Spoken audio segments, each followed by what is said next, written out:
Hello दोस्तों, नमस्कार। आप सभी कैसे हैं? मैं आशा करता हूं कि आप बहुत ही अच्छे होंगे, ज़बरदस्त होंगे।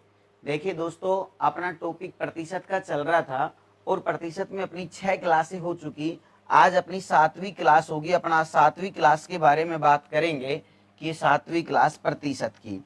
तो पढ़ाने से पहले मैं बता दूं, जिन विद्यार्थियों ने अभी तक math with Ajit sir YouTube channel को सब्सक्राइब नहीं किया है, वो अवश्य सब्सक्राइब कर ले में। तो देखिए दोस्तों, अपन बात करते हैं अब प्रतिशत की क्लास के बारे में। आज 7वीं क्लास होगी, अपनी 6 क्लासें हो चुकी हैं। तो चलते हैं सीधे सवालों के ऊपर। अपन अब टाइप नंबर 6 है। देखिए पहले क्वेश्चन देखो। राम बाबू ने अपनी आय का 3% धर्मार्थ दान दे दिया और शेष का 12% बैंक में जमा करा दिया। यदि अभी भी उसके पास रुपए 12,804 है तो उसकी आय कितनी थी। यहाँ पर इस टाइप के बारे में अपन बात करेंगे। आय और व्यय से संबंधित क्वेश्चन है, यानी कि आय क्या थी, बचत क्या होगी, या बचत क्या थी, आय क्या होगी। अब मेरी बात पहले मैं बेसिक समझा देता हूँ, थोड़ा सा सवाल में समझना। जैसे यहाँ पर क्या लिखा उसने कि 3% दान दे दिया। ठीक है दोस्तों, ध्यान से समझना मेरी बात को। शेष का 12% उसने बैंक में जमा करा दिया। एक लैंग्वेज आपके पास ये आ सकती है। मैं दूसरी लैंग्वेज की बात करूं, जैसे वो कह देता कि 3% दान दे दिया तथा 12% बैंक में जमा करा दिया। उसके बाद उसके पास 12,804 रुपए बचे, तो उसकी आय कितनी थी। एक सवाल में आपको लिखा मिलेगा शेष का, और एक में शेष का हुआ लिखा हुआ नहीं मिलेगा। ये मोस्ट इंपोर्टेंट बात है, ध्यान से समझना। शेषका का मतलब क्या है, जैसे कोई आय है 5,000 रुपए, उसमें से उसने 3% खर्च कर दिया, फिर जो बचा ना शेष, उसमें से 12% फिर खर्च करेगा। इसका मतलब तो ये है। और यदि सवाल में शेष का लिखा हुआ नहीं है, जैसे वो कह रहा है कि आय का 3%, फिर कह रहा है 12%, तो कुल मिला के उसने आय का 12 और 3 15% खर्च कर दिया। समझ में आ गई होगी मेरी बात। अब यहां पर इन सवालों को करने के लिए हम क्या करेंगे, ध्यान से समझना मेरी बात को।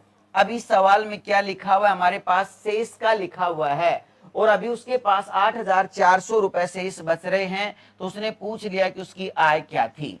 तो आय की अपन बात करते हैं। देखिए यहां पर ध्यान से, यहां पर 12,804 रुपए उसके पास शेष बच रहे हैं, 12,804 रुपए। अब यहां पर आय ज्ञात करनी है। कल मैंने आपको एक बात बताई थी, यदि आपको पहले का मान ज्ञात करना हो तो 100 ऊपर आएगा और बाद का मान ज्ञात करना हो तो 100 नीचे आएगा। जैसे मैंने जनसंख्या वाली सवाल समझाए थे आपको। अब यहां पर आय पूछ रहा है ना, तो बेटा आय पूछे तो 100 ऊपर आएगा, ध्यान रखना विशेष बात का। अब यहाँ पर 3% उसने दान दे दिया, तो 100 में से 3 गए, तो यहाँ पर कितना बच गया, 97। ठीक है। फिर यहाँ पर बाद में उसने क्या किया, 12% बैंक में जमा करा दिया। अब 100 में से जब 12 गए तो कितने बच गए उसके, 88। तो सवाल को हम ऐसे करते, 12,804 गुणा 100 बटा 97 गुणा 100 बटा 88।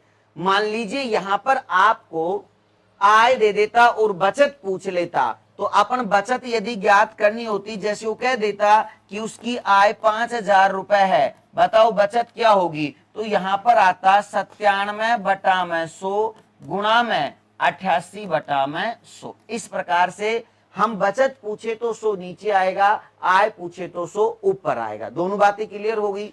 अब दूसरी बात मेरी सुनना, यदि यहां पर सवाल में अब शेष का लिखा हुआ है, मान लीजिए शेष का लिखा हुआ नहीं होता, जैसे होता कि आय का 3% दान दे दिया तथा 12% बैंक में जमा करा दिया, तो कुल मिला के उसका कितना परसेंट खर्च हो गया, 15%। तो खर्चों को अपन जोड़ लेंगे कि आय का कितना परसेंट खर्च कर दिया, तो 15% खर्च कर दिया। तो यहां पर आता 12,804 गुणा में 100 बटा में 15% खर्च कर दिया, तो कितना बचा, 85। तो सीधी बात मैं कहूं कि यदि सवाल में शेष का लिखा हुआ है तो आप अलग अलग घटा के हल करना, और यदि सवाल में शेष का लिखा हुआ नहीं है तो सभी खर्चों को एक साथ जोड़कर 100 में से घटा देना। क्लियर। दूसरी बात याद रखना, यदि आपसे आय पूछेगा तो 100 ऊपर आएगा और बचत पूछेगा तो आपका 100 नीचे आएगा। क्लियर हो गया। अब देखिए अपन सवाल को देख लेते हैं। अब ध्यान से समझना दोबारा एक बार।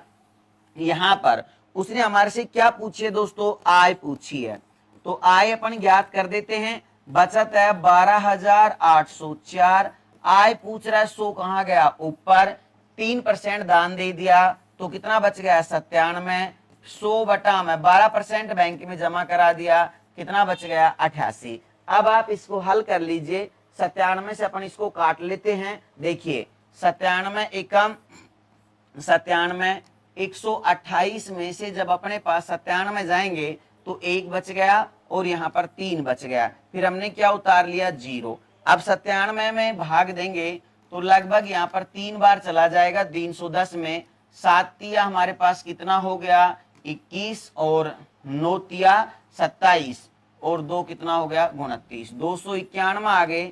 अब 291 अपन घटाएंगे तो यहाँ पर हमारे पास कितना बच गया 9 बच गया और यहाँ पर 1 बच गया, 19 बच गया। फिर हमने यहाँ पर क्या उतार लिया 4 उतार लिया। अब यहाँ पर 97 का भाग कितनी बार चला जाएगा 2 बार चला जाएगा। स्टार्टिंग में देखिए कितनी बार गया 1 बार, फिर कितनी बार गया 3 बार, फिर कितनी बार गया 2 बार। तो यहाँ पर हमारे पास कितना आ गया 132 आ गया। क्लियर है। 97 से काटा 12,804 को 132 बार कट गया। अब 88 को काट लेते हैं अपन, 4 से काट लो, फिर से 88 से भी कट रहा है, 11 से काट लो, जी किसे करो जैसे काट लेना, आपकी मर्जी है। जैसे अपने पास होगा 11 8 88, 11 एकम 11, 2 बच गया, 11 दूनी 22, 4 दूनी 8 और ये हो गया 4 तिये 12। क्लियर हो गया हमारे पास। अब देखो यहाँ से 2 से काट लेता हूं मैं, 5 दूनी 10 और 5 तिये 15, तो उसकी जो आय है कितनी हो गई 15,000। समझ में आ गया। तो यहाँ पर आंसर हमारे पास क्या आ गया सी आ गया। क्लियर हो गया, समझ में आ गया होगा। बड़ा सिंपल सा क्वेश्चन था, ज्यादा इसमें कुछ करने की आवश्यकता नहीं थी, बस आपको ये बात याद रखनी है, आय पूछेगा तो 100 ऊपर आएगा, बचत पूछेगा तो 100 नीचे आएगा। अब 3% दान दे दिया था 97, 12% बैंक में जमा करा दिया 88, 97 से इसको काटा 132 बार कट गया, फिर मैंने 11 से काट लिया 12 बार, फिर इसको 4 से काट दिया, हल किया तो कितना आ गया 15,000। क्लियर हो गया। चलिए अगला क्वेश्चन देखिए। अब नीलम अपनी कुल आय का 20% मकान किराए पर तथा शेष को 70% घरेलू मदों पर खर्च करती है। यदि वह 3600 रुपए की बचत करती है तो उसकी कुल आय कितनी है। अब यहाँ पर सवाल में क्या पूछ रहा है, कुल आय कितनी है। बड़ा सिंपल सा क्वेश्चन है, आय के बारे में इसने बात करी है।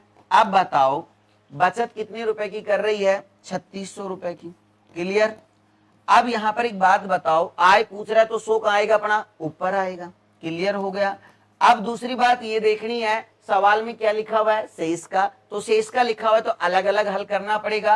20% मकान किराए पर खर्च कर दिया तो 20 खर्च कर दिया तो कितना बच गया 80। फिर इसने शेष का 70% घरेलू मदों पर खर्च कर दिया तो कितना बच गया 70, खर्च कर दिया तो कितना बच गया 30 बच गया। क्लियर हो गया। हल कर लीजिए, अब आराम से इसको हल कर सकते हैं अपन, जैसे आपकी मर्जी हो वैसे काट लेना। 20 पंजू 100, 20 चौक 80, अभी हमारे पास कट गया 9 चौक 36, ये कट ही रहा है, 30 तिया 90 और 5 तिये 15, तो आय कितनी होगी उसकी 15,000। क्लियर होगी मेरी बात।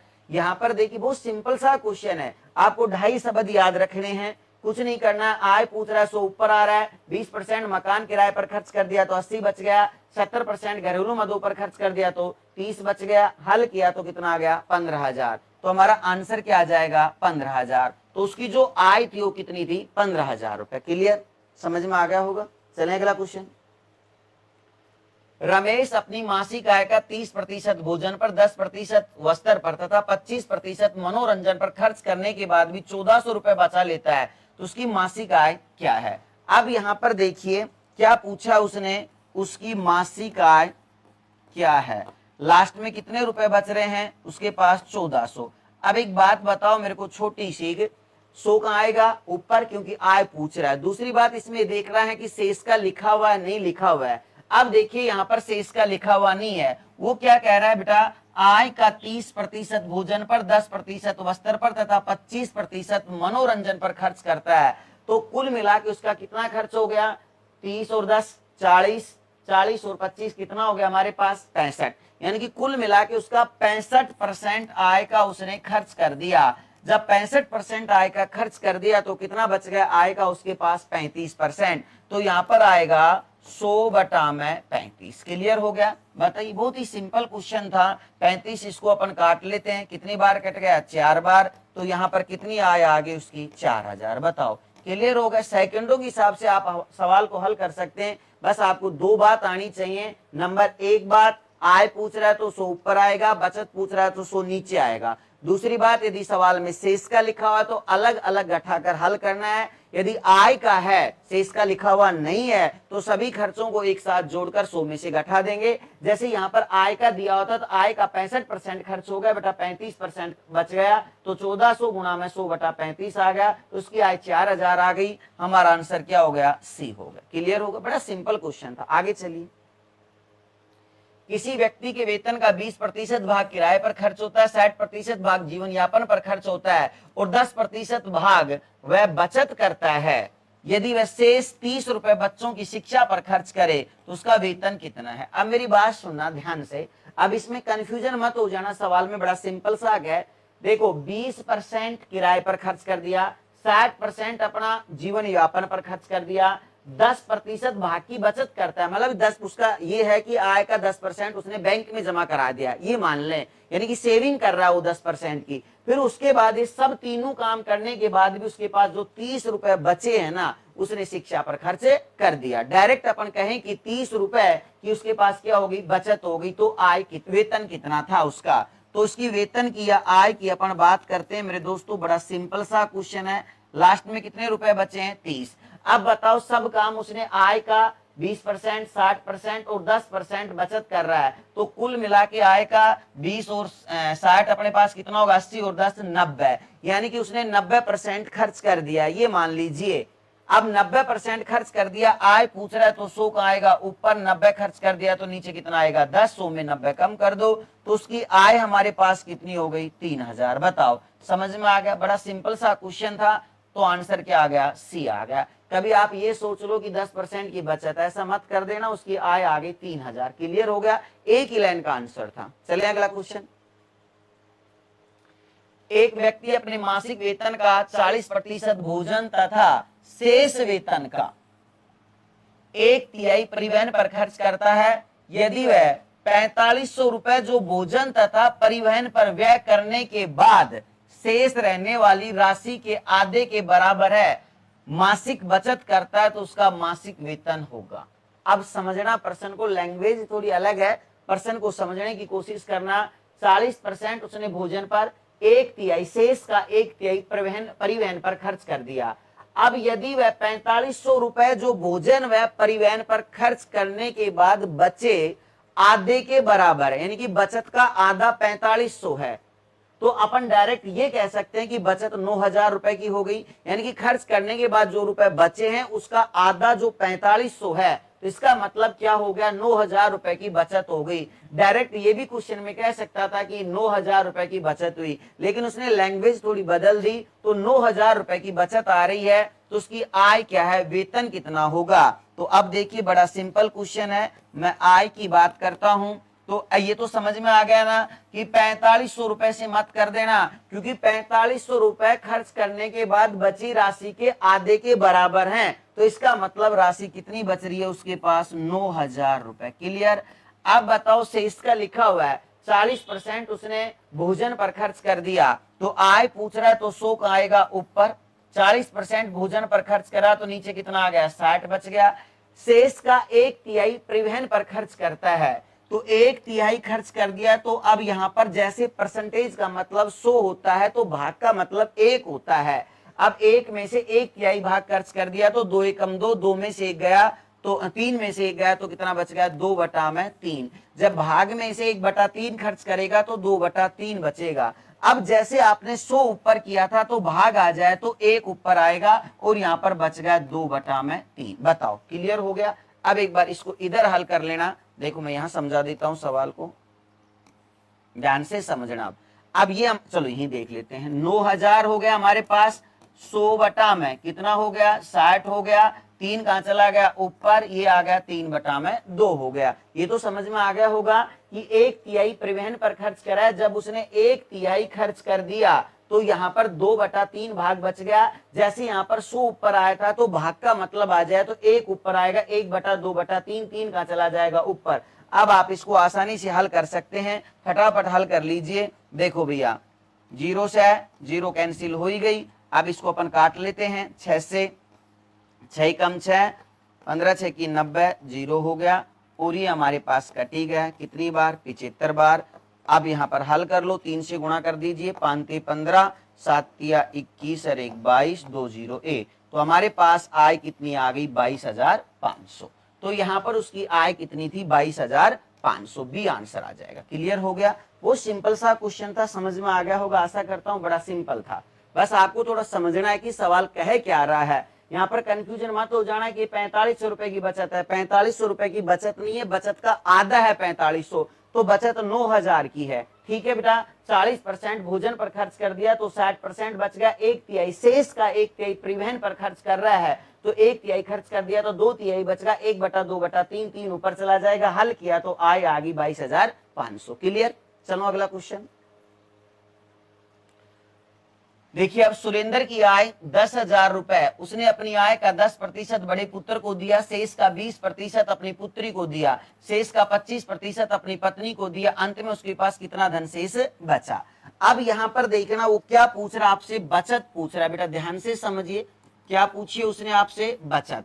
अब बताओ आय कितनी दे रखी है आपको? 10,000 रुपए की। ठीक है, अब एक बात बताओ, सवाल में आय पूछ रहा है तो शो कहाँ आएगा? बताओ, सॉरी बचत पूछ रहा है तो शो कहाँ आएगा? नीचे आएगा। अब शो नीचे आएगा, ये लो कर दिया मैंने शो नीचे। बचत पूछेगा तो दूसरी बात आपको देखनी कि सवाल में क्या लिखा हुआ है? शेष का लिखा हुआ है, तो सवाल अलग अलग गठाने पर हल होगा। अब आय का 10% बड़े पुत्र को दे दिया, तो 10% जब बड़े पुत्र को दिया तो कितना बच गया? 90। 90 बटा में 100। क्लियर हो गया? फिर शेष का 20% अपनी पत्नी को दे दिया तो 80 बटा में 100। फिर उसने क्या कहा? शेष का 25% अपनी को पत्नी को दे दिया तो आ गया 75 बटा में 100। क्लियर हो गया? समझ में आ गया? बचत पूछी थी तो बचत ज्ञात करने के लिए 100 हमारा नीचे आ गया। सवाल में शेष का लिखा हुआ था तो अलग अलग घटाकर मैंने हल कर लिया। अब इसको हल कर लीजिए। 4 0 से तो ये 4 0 कैंसिल, ये 2 से 2 0 कैंसिल, हमारे पास बच गया 9 अंठू 72 गुणा में 75। अब आप कर लीजिए, यहाँ पर 72 गुणा 75 करोगे, 5 दूनी 10 हो गया, 7 पंजू 35 और 1 36, 7 दूनी 14, 7 7 49 और 1 50, तो 0 आ गया, 6 4 10, 4 हो गया, 5 हो गया। तो उसके पास जो बचत होगी 10,000 में से 5400 रुपए की बचत आ जाएगी। तो आंसर हमारा क्या आ गया? बी आ गया। बताओ समझ में आया कि नहीं है? बड़ा सिंपल सा क्वेश्चन था। क्लियर हो गया होगा? चलो अगला क्वेश्चन। एक व्यक्ति अपनी आय का 1/4 भाग पत्नी को, शेष का 2/3 भाग बड़े बेटे को, शेष का है, ये को नहीं है बेटा, का है ना, शेष का 1/6 भाग अपने छोटे बेटे को देने के बाद भी 1,000 रुपए बचा लेता है, तो उसकी आय क्या है? अब ध्यान से समझना, पिछले वाले सवालों में मैंने आपको बताया कि यहां पर लिखा हुआ था परसेंट, अब लिखा हुआ है यहां पर भाग। ठीक है, तो जैसे परसेंटेज का मतलब 100 होता है तो भाग का मतलब क्या होता है? 1 होता है। क्लियर? अब यहां पर आय पूछ रहा है तो हम ज्ञात कर देते हैं कि उसकी आय क्या आएगी। देखिए बचत उसकी कितने की है? 1,000 की। क्लियर है? अब उसने आय का 1/4 भाग पत्नी को, शेष का 2/3 भाग बड़े बेटे को, शेष का 1/6 भाग अपने छोटे बेटे को देने के बाद भी 1,000 रुपए बचा लेता है। अब दूसरी बात हम ये देखेंगे कि सवाल में क्या लिखा हुआ है? शेष का। तो इन भागों को अलग अलग घटाकर हल करेंगे। अब बताओ, इसने 1/4 भाग पत्नी को दे दिया तो एक में से जब 1/4 भाग गया तो हमारे पास कितना बच गया? 3/4 भाग। आपको पता है कि आय पूछ रहा है तो यहां पर जैसे 100 ऊपर आता था तो आय पूछेगा तो भाग का मतलब 1 ऊपर आएगा, नीचे कितना आ गया? 3/4। क्लियर है? समझ में आ गया?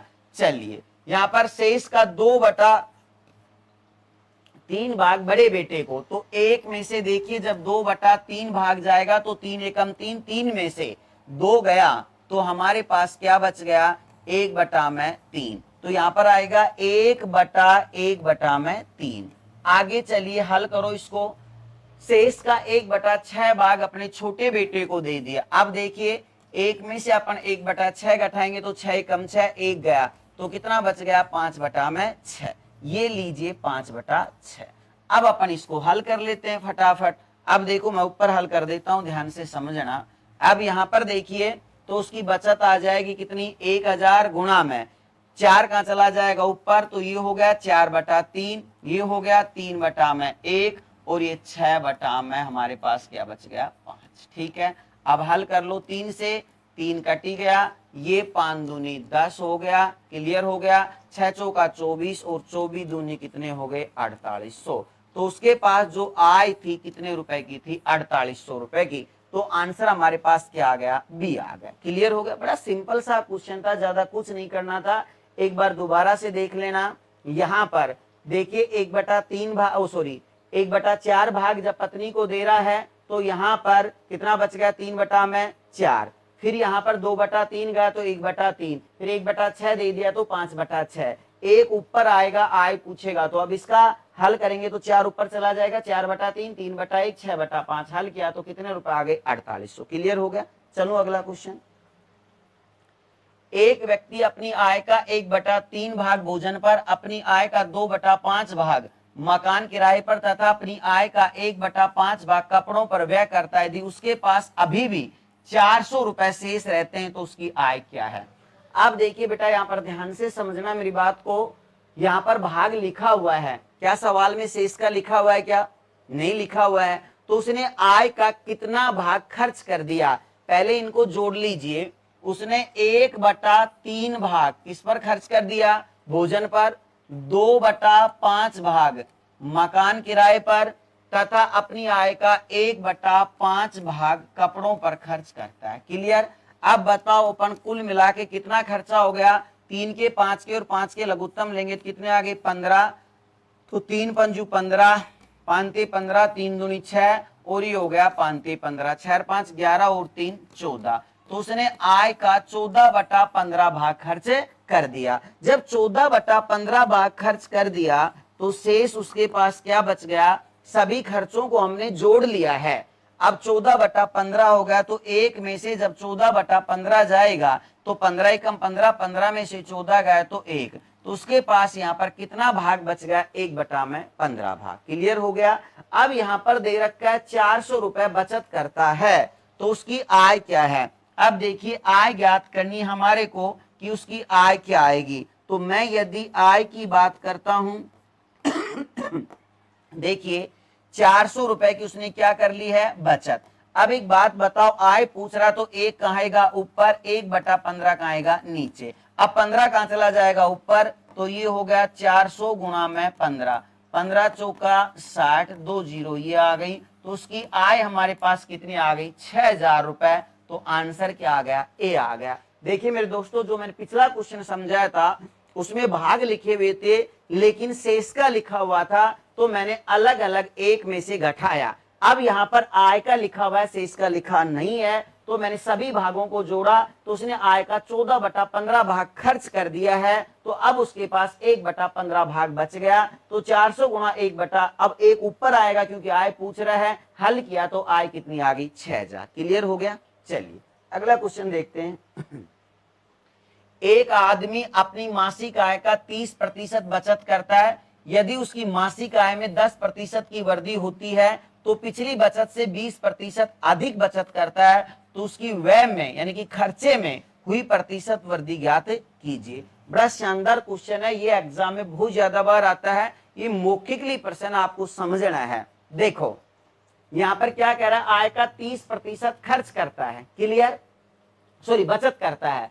यदि उसकी मासिक आय में 10% की वृद्धि होती है तो पिछली बचत से 20% अधिक बचत करता है, तो उसके खर्चे में हुई प्रतिशत वृद्धि ज्ञात कीजिए। अब ध्यान से समझना, 3 स्टेप हैं, आय है, खर्चा है, बचत है, यही बातें है ना। मैं यहाँ पर लिख देता हूं फिर समझ में आ जाएगा आपको।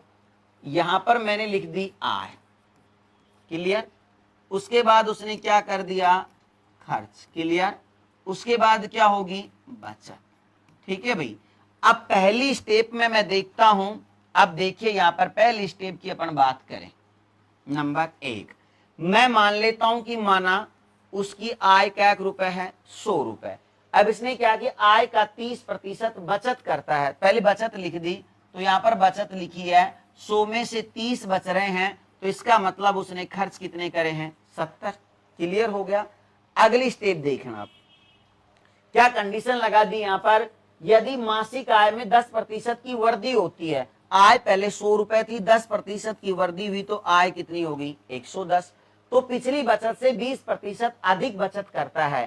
पहले 30 रुपए की बचत कर रहा था, अब 20% अधिक बचत करेगा तो यहां पर कितने आएगा 30 गुणा में 120 बटा में 100। क्लियर हो गया, जीरो से जीरो कट गया तो इसकी बचत कितने रुपए की आ गई 36 रुपए की। यानी कि पहले से 20% अधिक बचत कर रहा है, पहले 30 रुपए की बचत कर रहा था तो अब कितने की बचत करेगा 36 रुपए की। अब एक बात बताओ, आय कितनी थी उसकी 110, बचत कितने की है 36 की है, तो अब खर्च कितना कर दिया उसने 110 में से आप 36 को घटा दीजिए, 4 बच गया यहां पर और यहां पर कितना बच गया 7। तो उसने खर्च कितना कर दिया है 74 रुपए खर्च कर दिया। एक बात बताओ समझ में आ गई होगी। अब दोबारा से एक बार देख लेना, पहली नंबर में बात करता हूं आय के बारे में।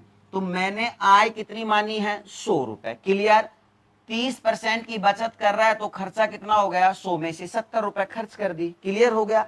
अगली बात देखिए, आय में 10% की वृद्धि होती है तो पहले आय 100 थी तो अब आय कितनी होगी 110।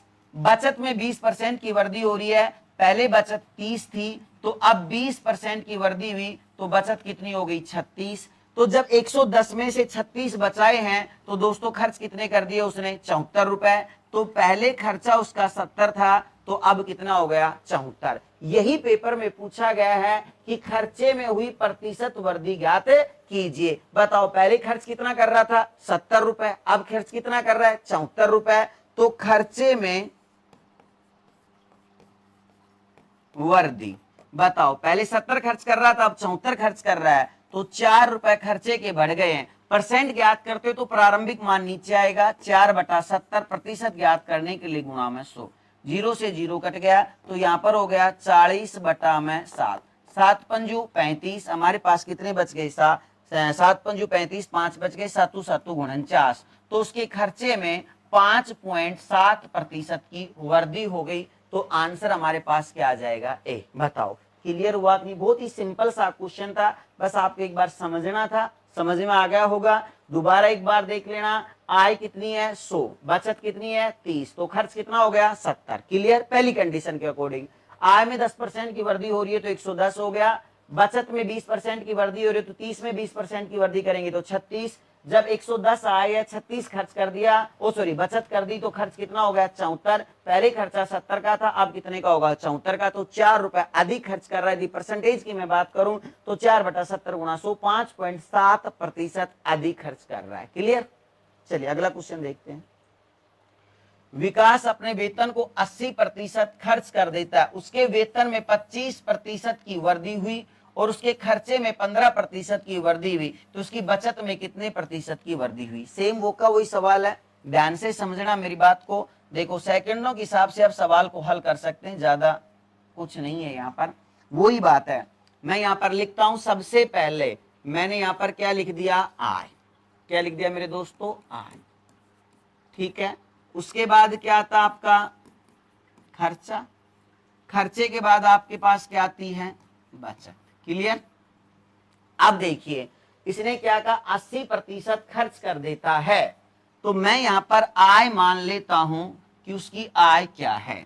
नंबर 1 मैंने आय कितनी मान ली है 100 रुपए। क्लियर, 25 80% खर्च कर दिया, ये लीजिए उसने 80 खर्च कर दिया तो बचत कितने रुपए की आ गई 20 की। 100 में से भाई 80 खर्च कर दिया 20 बचा दिया।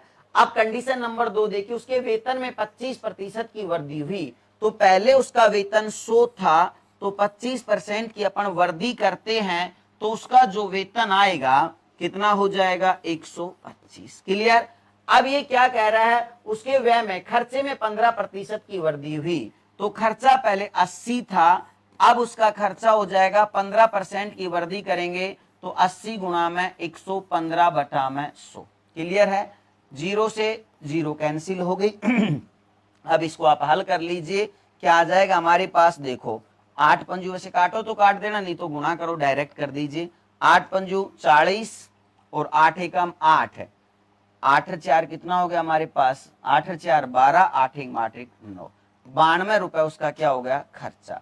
अब एक बात बताओ, एक संख्या के बाद पॉइंट लग गया 125 में उसने 92 रुपए खर्च कर दिए, तो अब बताना जो बचत आएगी 125 रुपए उसकी इनकम है, 92 रुपए वो खर्च कर रहा है, तो यहां पर हमारे पास कितना बच गया 33 रुपए। क्लियर है? तो बचत आ गई अब उसके पास 33 रुपए की। समझ में आ गया? सेम वो का वही सवाल है। अब बताओ, उसने पूछा कि बचत में कितने प्रतिशत की वृद्धि हुई। पहले बचत वो कितने की कर रहा था, बोलिए यहां पर। समझ में आ गया? 20 रुपए की बचत कर रहा है, अब कितने की बचत कर रहा है 33 की, तो बचत में 13 रुपए की वृद्धि हो गई। क्लियर?